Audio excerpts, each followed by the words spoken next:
guys, this is Will. In this interview, we'll be learning from GrubahOG, Thank you for having me. I appreciate it, Will. one of the biggest whales on VeVe, where for the first time, he will reveal details about the biggest transaction in VeVe history, his experience owning over 150 Todd Batmans, 3 Donnys, and some collectibles that are not supposed to be available to the public. Guys, this is an insane interview. His stories blew my mind away, and I can guarantee that you walk away from this interview with so much insight, knowledge, and experience. And if you do, please give it a like. Let me know what you think in the comment section below, and most of all, subscribe now so that you don't miss out on the actionable and valuable insights brought to you by VeVe's biggest whales and experts that will help you to make the best decisions possible. All right, let's get to it. So you are one of the biggest players in the game with almost 3,000 NFTs.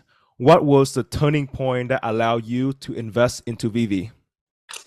I think like a lot of people in early 2021, COVID, that's where, well, at least for me, I was still stuck in a place where, my industry, my business was affected. And I essentially was just looking for something else that I could apply the same, business model to, which, the concept is buying something off a primary market, like the store, and then selling it on the marketplace, for a profit. That's what I thought in the beginning.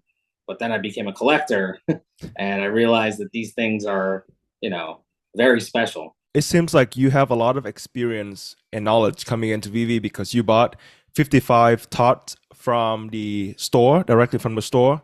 And Yes. At one point you had over 100 Todd Batmans. How did you know that Todd was the thing? And also you have the 95th NFT ever minted on VeVe, which is your Todd number 95. Can we talk about that experience? Yeah, I'm not going to take full credit for it. Early in the days of VeVe, there was no marketplace. You could buy from the store, but if you wanted to transact anything, between two different parties, you could transfer in the app. So everyone figured out, I think it was VeVe Robin and Harris. They created a Telegram channel, and they were escrowing deals for people. So when I was buying a couple things in the store here and there, I decided in my head the first thing I had to do was get these sets, right? Because when you open the app, it says, "Oh, collect all the sets," and you have a stat. And there's your stats. So I started looking for all the pieces that I needed that were not in the store, like the Risso and Becky and all those other Batmans that were already gone. And I came across a guy named Silicon Secure, and I don't remember what it was he sold me at first, but we just kept the chat going.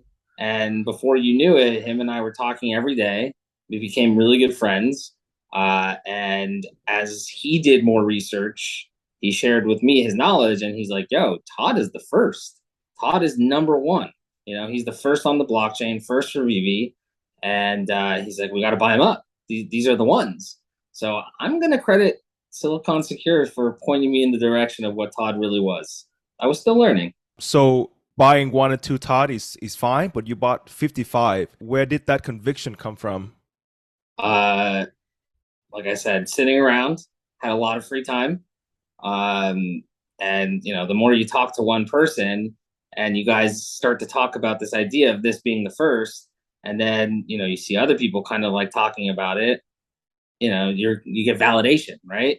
And so he was validating me, I was validating him, and the community was starting to validate the whole idea.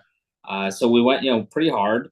And then once Todd was sold out, there was a lot of OGs. Sorry, guys. They thought that they were even taking advantage of me. They were selling them to me for $200-300 a pop. And I was like, okay, bring them all to me. Bring them all to me. And I think I bought another 101 or so off of, off app. And big purchases too, all in Ethereum. That was my initial investment into VeVe. I was able to do it in Ethereum. I had to put money on the credit card unless I was buying in the store. So that is the story of Todd. So what was your maximum count of Todd that you've ever had? 156 Todds. Wow. Yeah. That's insane. Yeah. I was buying them in bulk. I was, Brown Mamba, the leader of VeVe Army, he had people coming to him all the time, and he was bringing me the deals. He was doing the escrows. and it was like all hours of the day, never mattered because people from all over the world were using VeVe, still are. That's awesome. And special shout out to Brown Mamba. He was my first ever guest. So he has Yes, the FA tag there. How did you acquire Todd number 95, which is the 95th NFT ever minted on VeVe, a very special collectible? I'm gonna do it to Silicon again. He sent me a text message one night. I think I was out to dinner or something. He's like, "Hey, number 95 is sitting there. This is like perfect for you. You got the gems. Go get it. Go." Okay, okay. So I went ahead and I bought it, and that's I don't think I'm ever gonna sell 95 Todd. It's a flex, right? Because VeVe keeps the first batch. Now they keep even more than that. They keep the first 40 plus. I think some random 60 mints or something like that on collectibles. But yeah, there's no way I'm ever getting rid of 95 Todd. Wow. Do you mind telling everybody how much you pay for that, Todd? And was it like you buy it from auction or just like a regular purchase?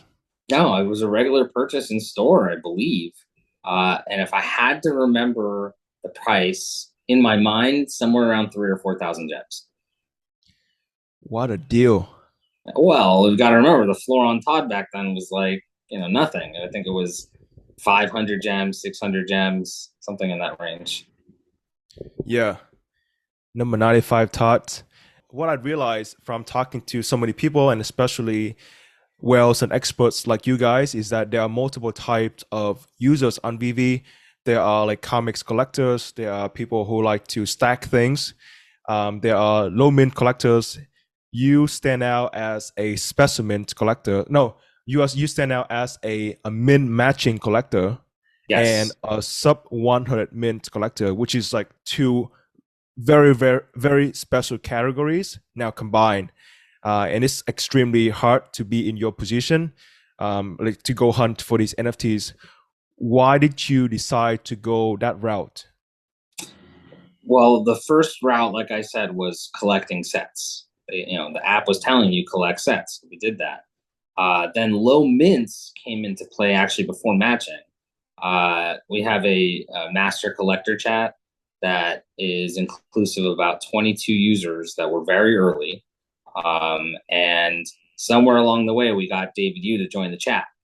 And he's still in there. He doesn't really talk very much anymore. I mean, obviously, he's very busy with the success of VeVe and Comic-Con and Marvel, Disney. I mean, some amazing partnerships they have, and they're only going to continue to grow.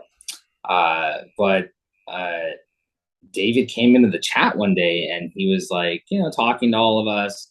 And he just wanted us to be very well aware that, there are mints and lower mints are being sold for higher values.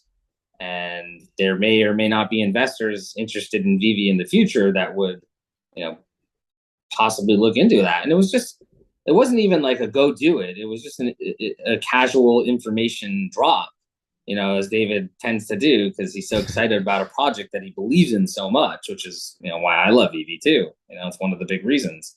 Anyway, so it started a frenzy because you have 22 master collectors. I mean, these are people that cleared out Donnys, so they were like before me. And they were off to the races. And I would say in the first 2 seasons, most of the low mints are held by OGs. They have, they're not going to hit the market for a long time. So that's what steered me into the low mints. Then I think it was during kind of started for me. I think season 2 was Dragon Girl, right? The first Dragon Girl set.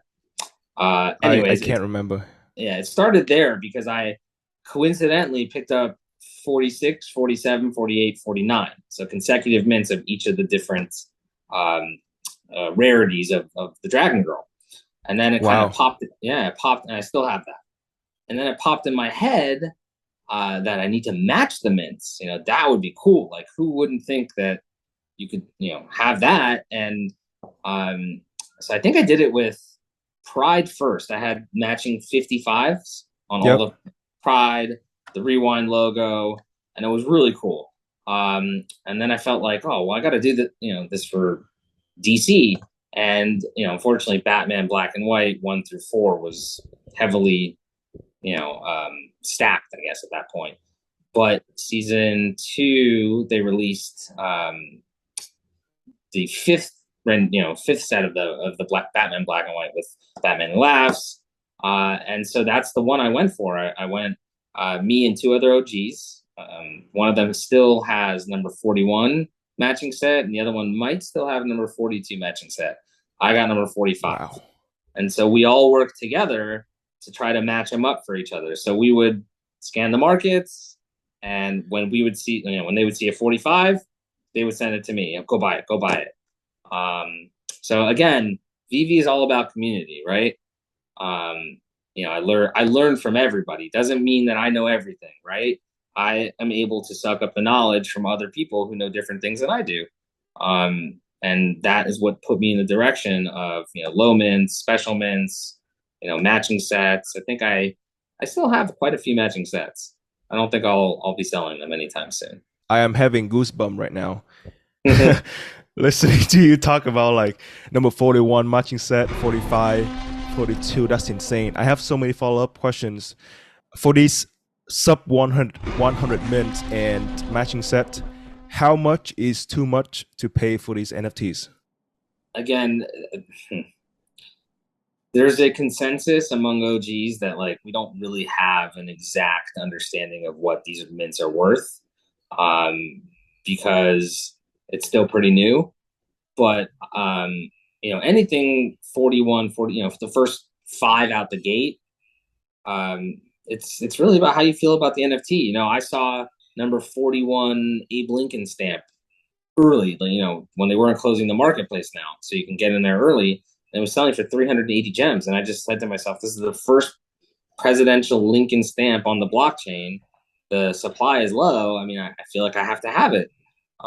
So for me, 380 was fine on a $6, or was it $6 stamp or $11 stamp, whatever it was. Yeah, something like that. Yeah. Yeah. So it's like it's a matter of what you're drawn to and what you think collectors will be drawn to in the future. Right? It's just like anything. You want to buy low, sell high. And if you're a collector, you don't sell, or maybe you do one day. I don't know. I believe in crypto. Everyone should be focusing on generational wealth. And that's why I'm all about dollar cost averaging, where I'm always buying, the dips and making sure that I'm always playing in crypto, because, over time, if you're just trying to time the bottom, you can't do it. It's the really tough thing to do. For new users who come in and they see the same stamp, or they see Wolverine number 45 or something like that, what would be a good formula to have for them to know, okay, when I pay that amount for number 45 Wolverine, that is a pretty reasonable amount? For example, the way that I ask this question is like, what is like a number times floor? Like, should you pay 10x, 20x, 30x? What is that maximum cap there that you are willing to pay for a low mint or sub 100 collectible? It's got to depend on the rarity. A common with 25,000 minted is probably not going to sell 41 for as much money as, an ultra rare with the lower mint count. So again, it's really about how you feel. I always tell people, and I know everyone says it, buy what you like, but also buy smart. So if you like Toby, okay, you're buying Toby to have Toby. You're not buying Toby to make money. But if you're trying to make money and flip through it, or you want to hold for, long-term generational wealth to pass down to your children, you pay what you think it's worth today and what you think it'll be worth in 10 years, 20 years. Yeah. So I think I do agree with you. I think the lesson that I've learned from VeVe is that I'm not going to buy what I like, but I will buy what I have educated myself to like. And then later on, when I make profit or whatever, then I can splurge on the stuff that I really like. So totally agree with you. But the thing is that, so for these new users and just for like regular folks like myself, when we all know that these low mint collectibles will fetch a very high value later on in the future. But the thing is, for me, if I have like $1,000, right, and I buy this low mint, then my liquidity is stuck there because I'm not gonna sell it in like a bear market. So how do you balance between like investing a lot of money for this low mint, this very special mint, and at the same time have that jam management, have that liquidity for you to keep going? I've been in crypto for a while, so most of my liquidity comes from, you know, being in crypto for the last 7, 8 years. I've been Wow. buying a lot of crypto, trading crypto. So my investment initially into VeVe was all crypto.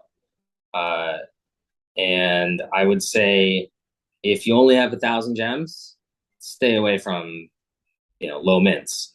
Um, you want to be able to stay liquid, like you say. So rather than buying number 87 for 400 gems, go buy the floor at 95 gems, buy 3 or 4 of them, and flip your way into the next one.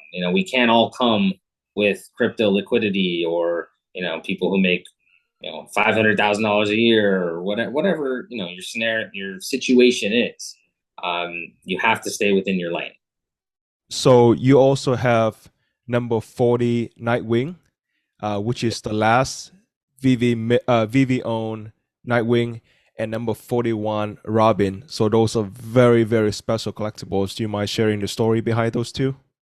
Yes. The story behind those two special collectibles was in a time, again, where VeVe was very early. There was no marketplace. The marketplace, when you go into it on the app, it would show you under construction. So we were buying collectibles off app. There wasn't even comics yet. Comics didn't exist yet. And I came across a lot of collectibles. And believe it or not, we were all trading in this app for a lot of money. And there was not even 2FA yet. That was like a big thing. All the fudders, they always have something to FUD about. That was like the big FUD of the time period. And apparently there was a bad actor who built some kind of phishing system that got people to think that they were talking to VeVe, and they gave up their username and passwords. And all of a sudden, people's collectibles were just vanishing out of their vaults. And they would end up where else? On the open market, off the marketplace, black market, so to speak. And, I've been buying from some of these guys for a long time, and I don't even think that they knew that they were getting stolen collectibles, but that's what happened. There was no 2FA security in VeVe, and people had stuff stolen. I ended up buying it just like many other people. Lots of emails went out. You got an email after they already pulled out the collectibles, and it showed you a list of all the collectibles they took back. What I had learned doing research and talking to David Yu is that I had probably the most collectibles, and it was a big issue. And for me, it was a 5-figure number, and it was not 10,000. So I was able to work a deal out with VeVe. I can tell you 100% no one else will ever have this deal.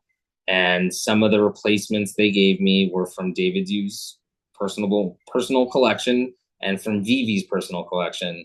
And those two, I don't know which one came from which vault, but those are part of the replacements that I was given.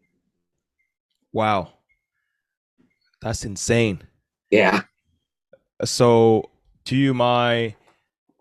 So, if you're comfortable, do you mind revealing some of those mint and NFTs that you still have today that belong to VeVe or David at one point in time? Those are the only two I will discuss. Okay. Wow. So so the Nightwing and Robin, right? And there was at one point a 15 Risso, but that is no longer with me. Okay. Wow, that's amazing. Like talking to you and hearing this OG really private and really interesting story, it's just absolutely amazing for me. So talking about Risso, I know that you sold several probably sub 100, yeah, sub 100 Rissos for an undisclosed buyer. Mm-hmm. So everything has a price. How much? What was that kind of? Yeah. So what was the offer that that made you want it to sell? The offer was in crypto. Mhm. So I appreciated that. Um, it I don't think you can do it anymore Mhm. because obviously you can't transfer collectibles. Um, but it was a decision that I made this past January, and in that decision, I sold that whole account because I had two accounts um, to that same undisclosed person, and so that included those mints that you're speaking of. What was your feeling when you had to let those very, very special collectibles go? It hurt a lot. It was a lot of blood, sweat, and tears, right? Going into that, in the beginning, I'd been scammed. Even, you think you're working with the right escrow, and then you learn, oh my god, people are impersonating these escrow guys in Telegram. Um, but if it was hard, but it felt good. I was able to turn that into some more collectibles, which I'm still, stacking today, which is how I got back to about 3,000. Um, a home, a lot of OMI, a car. So Wow. it was a nice deal, Oh and my God. I still respect that person tremendously. That's insane. So that kind of deal, um, so there was probably a lot more than just, as far as I know, four Rizos, right? Correct. It was the whole account. It was Wow. I believe about 2,500 collectibles. The whole account, Whole account. 2,500 collectibles in Yeah, one and deal. I think at that point there were some comics like MC ones and AS ones and stuff like that. Oh my God. Yeah, Was that back in the January bull run? that was in January. Yes. Wow. Yeah, and So, I will say this. I'm a DCA, dollar cost average person. I've never sold the top of anything, and that was my first time. the perfect time to sell. Yes. Wow. So that's probably like, I would say, the biggest VV transaction right there. Uh, Probably the biggest single VV transaction. Yes, I would assume so. So did you have to Unconfirmed. unconfirm? I would Yes. say so. Yeah, that's definitely the. So did you have multiple escrows, or what was that? What was that Uh, process like? Because that's huge. it was between me and another OG, and another OG ran the escrow. So it was three people that knew each other very well and made the transaction very simple. So one person, the escrow went through, verified everything was in the account.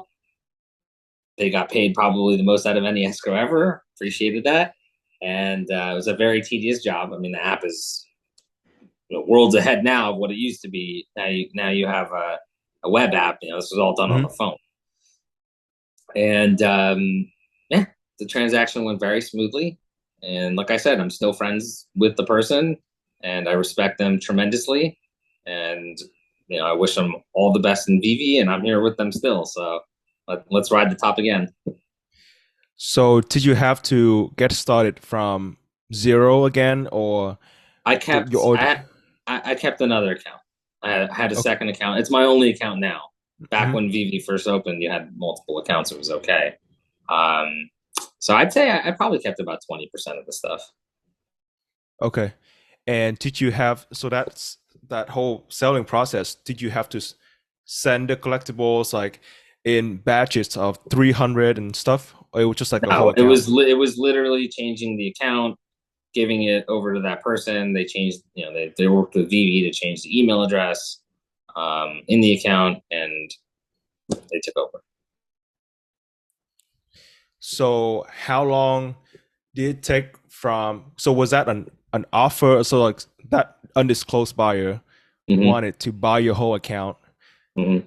So he or she reached out to you saying, "Hey, I'm interested. Let's do I this deal." Or was there like a whole, or did you offer to sell that account to that person? don't remember how it all started. All I know is that um,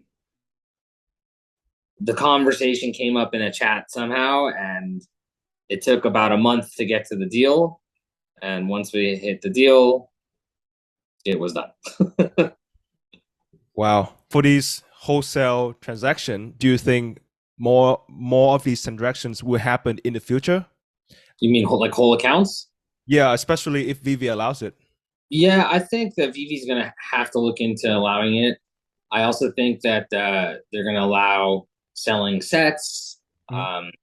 And I believe at some point they have to let you. I mean, you can look at people's, at least the showcase collectibles that they have on their profile. Got to be able to make offers on stuff, right? I mean, that seems to make the most sense.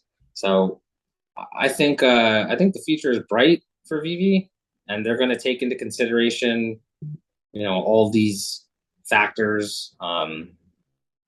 Some people are collectors, some people want to make money, some people are collectors that decide they need the money. It's I think the implementation of cash out and MTL is showing you what VeVe has become. It's becoming an investors app. It's not just for collectors anymore. Yeah. So I am very lucky to communicate with you directly and indirectly very often. We're in the same VeVe Army group. Yes, Shout out to sir. everybody in the VeVe Army. What's up, Army? And he mentioned the Army, and I got it, and my VeVe life have changed in a very positive directions ever since. So shout out to everybody there. And so I've seen your stacks, and it looks like you have bought some collectibles at a pretty high price. And this is one example. So now when we look back, it sounds like you overpay for them. So you have over 100 Steamboat Willie, the common variant. And from the photos that you share, you pay like probably average like 400 gems each. Is that correct? Yes. Yeah. Would you consider that a mistake and something that you regret? Um, I don't regret it. I think that in real life, Steamboat Willie is the FA, and I think many collectors will realize that as well. Let's not forget, Spider-Man common went to over 1,000 gems, right? Yeah. So sitting at 220 gems today. So I don't regret anything I buy. Maybe that Croc Batman statue. That one kind of hurts a little bit for everybody. But I believe that the Steamboat Willies will come back. I know David Yu is a big fan of Steamboat Willie and the collectibles. It's themselves on VeVe, so I'm pretty confident in them.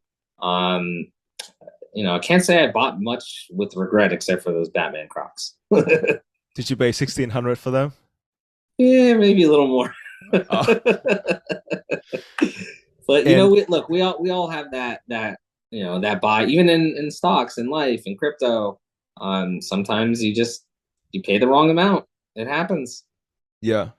And the reason why I asked that question is because for many users, myself included, like I paid 1,000 gems for Wonder Woman. And at that time, I thought it was a good deal because it was like January. She went up to 1,700. I got her for 1,000. And I thought, well, this is like half of the all-time high. This is going to be good. And now she's sitting at $140 or something like that. Yep. And the reason why I wanted to ask this question from guys like you is because you have, for many people, that would be a regret, a mistake. And if those people were in your position, that is like hundreds of mistakes right there. If they were to categorize it as a mistake, how do you like stay calm? For these new users that come in, and myself included. Well, I'm not new. I've been with VeVe since February 2021, so I'm not new. But I am a very regular user. I don't have a lot of capital, but like we buy these things much higher than what they are today. How do we stay convicted? How do we maintain that belief that one day these collectibles will break even or maybe come back to the value that they are actually worth? I think the best way to look at it is look at crypto as a whole, right? Mm-hmm. If you just looked at like Bitcoin and Ethereum, Bitcoin, let's say, when people were buying Bitcoin for pennies, then dollars, then $10, then hundreds of dollars. And then when everybody, I wouldn't call everybody, but I would say like, when Bitcoin kind of went mainstream in like 2017 ish, you had a lot of people buying it up, and it's around 3,000 at the time, and it ran up to 20,000. Right? All those people kept buying it and buying. Oh, it's never going to go down, and then it went down. It went back down to like $3,000 or $4,000. Right? I definitely don't believe in selling at a loss, and I would highly recommend that everybody learn the art of dollar cost averaging. It's a very easy thing to do. You paid 1,000 for your Wonder Woman, and Wonder Woman's at 128 today or 140 today. You got to buy a couple Wonder Womans today. You got to bring your dollar cost average down on your $1,000 purchase, so that when Wonder Woman does run again, and let's say she doesn't get to 1,700, maybe she only gets to 700. You're closer to in the money, break even, than you were when you just held on. Now, again, you can hold on and just ride it up. I mean, many people did that with Bitcoin, and it came back with a vengeance. I think we hit $65,000 of Bitcoin, and then we came back down again. So everything is cyclical. These are all markets at the end of the day. Just like a stock market, you want to buy low, sell high. Sometimes you buy high, and you have to dollar cost average your way back into the profit. Yeah. Never spend all your money. Yeah, I love your analogy of, buying Bitcoins at, less than $1 and $1 and $10 and hundreds of dollars and $50,000, right? Yeah, that is a great analogy there. So one question that I forgot to ask is that you have these like very special groups of collectibles.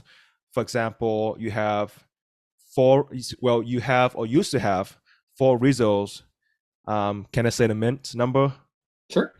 Okay, so my question is, between these groups of NFTs, which I will name them, what would be the most memorable and interesting purchase for you?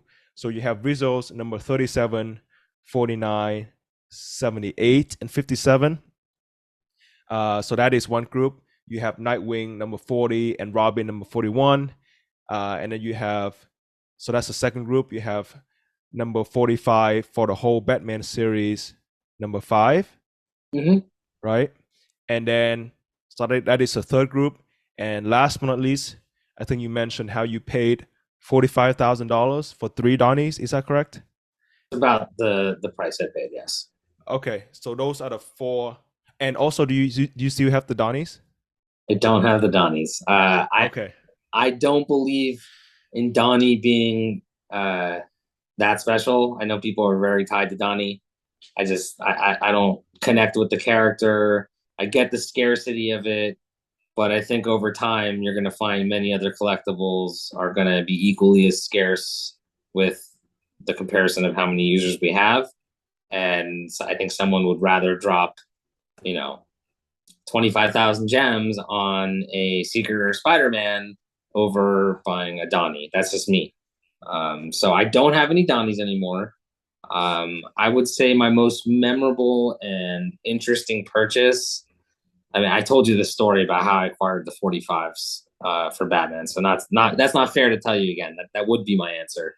I will say, my first Risso purchase was at $5,000 worth of Ethereum, so not gems, and it was done on a golf course, and I was playing my second round of golf in my entire life. So I wasn't very good, and I had to maintain transferring the crypto from my crypto wallets on my phone to the guy, keeping up with the golf game or whatever, and it was maybe 95 degrees outside, so sweating through the whole thing. So it's probably my most memorable because it was my biggest purchase at the time for one single collectible. We were still in season 1, so I think the last drop before that was probably the Nightwing drop, the set that included Nightwing. Yeah, and this is the number 37 Risso, or was it more? No. That was just a regular Risso. The 37 49, 78, and 57, I think it was. I got those from an OG who was buying. I actually I know exactly what he was buying. He was buying Board Ape Yacht Club, uh, and like I don't know, less than an F, you know? Wow. Yeah. So he did okay himself. Yeah, good for him. Yeah. That's awesome. And you also a huge stacker, if that is the correct term. And so let me name your stacks and I will ask the questions, okay? Sure. So you have, and these stacks for those who are watching, these are stacks with over 100 collectibles. So these are not like our stacks, like this is like the whale stack. So in each of these stacks, you have over 100 collectibles. You have over 100 Steamboat, Willie common variant. You have over 100 T-Rex, 100 over 100 Batman Who Laugh, and over 100 Captain Americas. Is that everything that you have over 100, or is there more? Um, I think that that's definitely the bulk of whatever's over 100 that I'm willing to share. Okay. Um, yeah, and to be clear, it's the T-Rex UR fully animated with sound, which is one of the coolest collectibles on the app. David's been uh, sharing it, sneak preview with everybody for a long time, but they had to wait for the movie to come out. I think that is one of the coolest collectibles for UR that's out there, and I definitely feel that stack in the metaverse will protect my land. So this is a trick question. If Sure. you have to liquidate two and keep two, what would they be and why? I'd probably liquidate the Steamboats just because of the lack of an FA. So from an investor standpoint, it'd be easier to let those go. Um, and I probably would let go the Batman Who Laughs, just because there's a lot minted and I could probably get that back. And I don't think it's going to run away from me. But the Captain America Mighty, not not the regular Captain Yeah. America Mighty, I can't get rid of because it's Captain America and it's FA, and anybody looking to find out who the first Batman on the blockchain is, well, that's Todd. The first Captain America is a Mighty, which is really cool. And I'm anticipating gamification, renting out, collectibles. And like I said, T Rex is just going to protect my land. No one's going to mess with me in the Yeah. metaverse. That's awesome. Yes. So you are the first time I've heard of the. So my second interview guest was Dylan. Dylan's collection. He's also in the Army group, and he Yes. mentioned this Telegram group chat of people who have like 100 sets and above or something like that. Is that the master collector chat? So yes, that is a master collector chat. That's where I first met him as well. But he also came over to the army.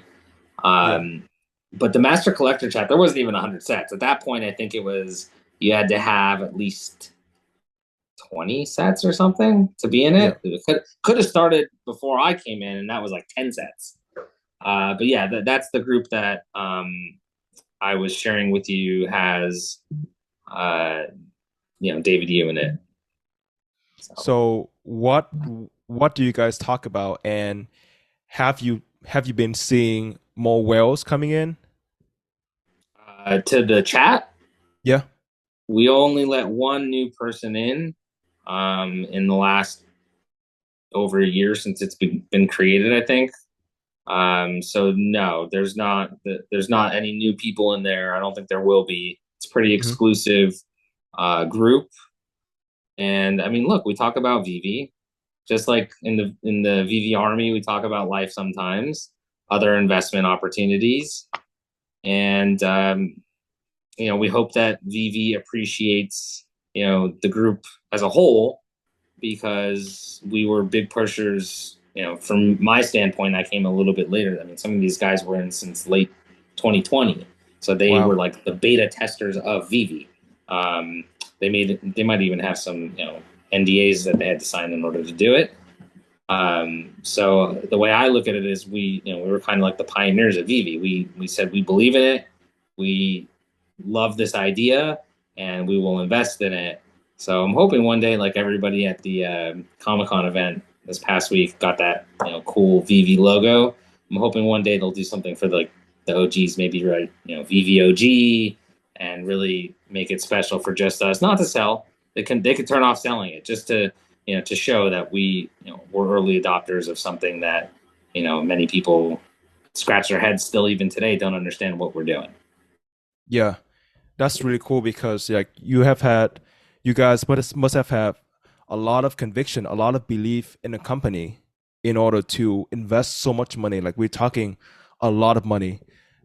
So I think you guys definitely deserve like maybe like a badge or like a special collectible that you can't sell, but just to prove that hey, I was here and I took the risk, and I deserve this, right? It would be nice, although it's not required. Yeah. So now let's shift the conversation to OMI. I know that you have a lot of OMI. Have you been adding more during this dip, and what are your expectations for the token going forward? I expect a token that is associated with a company that I believe in to go up.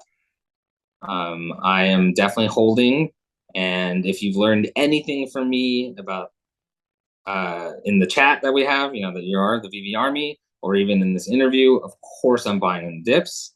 Every time there's a dip, it's a perfect time to dollar cost average and bring your overall, uh, you know, price per coin down, and your bags get filled. I love that. Nothing better than that. Yeah. Buy OMI. So a question that I have to ask every guest is that tomorrow, let's just say that your best friend were to join VeVe and he or she has, let's just say $2,000. Would you recommend, let's just say this guy John, for example, would you recommend John to spend that $2,000 on 1 million OMI or some collectibles from the secondary market or a hybrid option of both? And if that is the case, and what would that allocation be? I definitely would say if he's interested in daily trading, he should do a split hybrid of collectibles and OMI. If he doesn't plan on doing anything but just wanting to watch a coin, obviously invest in the OMI. If you want to flip, take the 2,000 and go buy floors of some great collectibles that are on discount right now, whether it be the golden moments, that didn't, in my opinion, didn't even have a time to really make a run. Like the Pumbaa and Timon, the Poos, the Chippendale, all of those. They never had time to run. They started running, and then the market went bear on us, and they went down significantly. I think that those are great buys right now. I know that you work in the ticketing industry, as you mentioned earlier, so you do understand sports and concerts really well. How do you think NFTs will play a role in those areas? I think that they're going to play a big role. I mean, we're already seeing it now. When you buy a ticket for a lot of these events, they have a NFT attached to it, and some of these marketplaces already have their website slash NFTs, and you can like trade the NFTs. And again, they're just ticket stubs ultimately right now, but I think over time these artists are going to realize that not only can they capitalize on it, but the industry as a whole can benefit from collectibles of events that people went to, and outside of taking video or something, or buying a T-shirt that eventually gets ruined over the years, these NFTs will be around forever. I don't love the whole idea of ticketing on the blockchain. I think that people need to adopt the same philosophy of your crypto. Not your crypto, or not your keys, not your crypto. And putting tickets on a blockchain means that you don't have control over your ticket anymore. And as far as I'm concerned, the ticket is your own property, right? You buy it, you pay all the fees, you own it, and you either will go to the event or if you can't go, or if you want to make money on it because it's a big ticket, you should be able to sell it. That's a fan freedom. They should have that. Yeah. Do you think one day VeVe will adopt, will bring those two verticals into the app, like concerts and sport? And if so, how do you envision them implementing these verticals? I would love to talk to them about it. I think it would be a great idea, and I have a lot of ideas to add to it. And if they would be interested in picking my brain, I'm all for it. I think people are going to be living in a metaverse style world at some juncture, not full time, but and to be able to see a concert and not actually have to go through the traffic, pay all those high prices for the food, and the whole experience of owning a ticket to attend that event and still being limited. If you don't have a ticket, you can't go in. That's pretty cool. Let's just say that VeVe have organized a concert on the VeVeverse, for example. How would they bring value to the people who are sitting at home wearing a pair of headset? When, in fact, if you go to a physical concert, you have your friends, you have the live music, you have the heat of just like people being around you, of the fun, of the good vibe. How should they improve the experience so that people feel connected, and people will be willing to pay for that kind of like virtual concert, something that they can already see on YouTube, for example? It's probably going to have to be something like you said, makes you feel like you're really there. So I'm not sure how to answer that part. I'm not saying that it's going to replace concerts, because I think the experience of being at an event, like you said, the heat, the bass, everything that comes along with going to a live event is still there. I just think that there's opportunity to also have virtual events where people who might not be able to make it or something of that nature have that opportunity still. How technologically they make it feel like you're actually there, I think that's beyond my knowledge point. So I'm going to have to pass that off to anybody who is technically savvy with that. But make no mistake, going to a concert is the best experience. Being at the Super Bowl, that's once in a lifetime kind of stuff.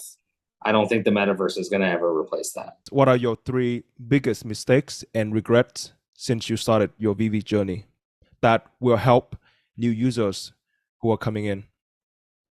Biggest first mistake was getting scammed, but that is it's kind of done now because there is no off app trading. So not doing that. Buying gems off app is a big no-no now. I was locked out of my account for 4.5 months buying gems from someone I'd knowingly bought gems from before, and unfortunately they were stolen gems. So I just would never say for anybody to go outside of the app anymore. It does not make sense. You have an investment in this app and they can lock you out from it. Whether that's right or wrong, that's a whole different debate, but play within their guidelines. And I don't know. Probably those Batman Crocs are my last regret for you here. Yeah. And how do you envision VeVe in the next 1 to 3 years? I see VeVe continuing to build on their partnerships. I believe in these licenses that they're bringing into their app. They are not allowing doodles. They're not allowing, OpenSea type projects, which are great, but they're not tied to big brand names that have, history, and they're rich with characters and storylines that everybody knows. So the marketing of a Bored Ape to somebody who has no idea what an NFT is really difficult, but marketing to somebody who's been watching Star Wars since they were, being released in the 70s, that person is really going to be interested in owning an R2D2 or a fully animated Darth Vader, or these lightsabers that we're thinking are going to, you know, have some type of utility in the metaverse. I think that I lost sight of the question here. But the future for them in the next 1 to 3 years is very bright, and I see them continuing to grow, and hopefully finding more utility for OMI, and I think that the sky's the limit. I mean, they're tied into Disney and Marvel. Those are like the biggest brand names out there, right? I think Disney owns Marvel now, right? So Yeah. that is the biggest of the biggest. Every kid, adult, they know Disney, they know Marvel. Yeah. The future is bright. Yeah, I just got so bullish. Like, even I am very bullish, but every time I talk to a guest, I'm even more bullish. Absolutely, you should be. Yeah.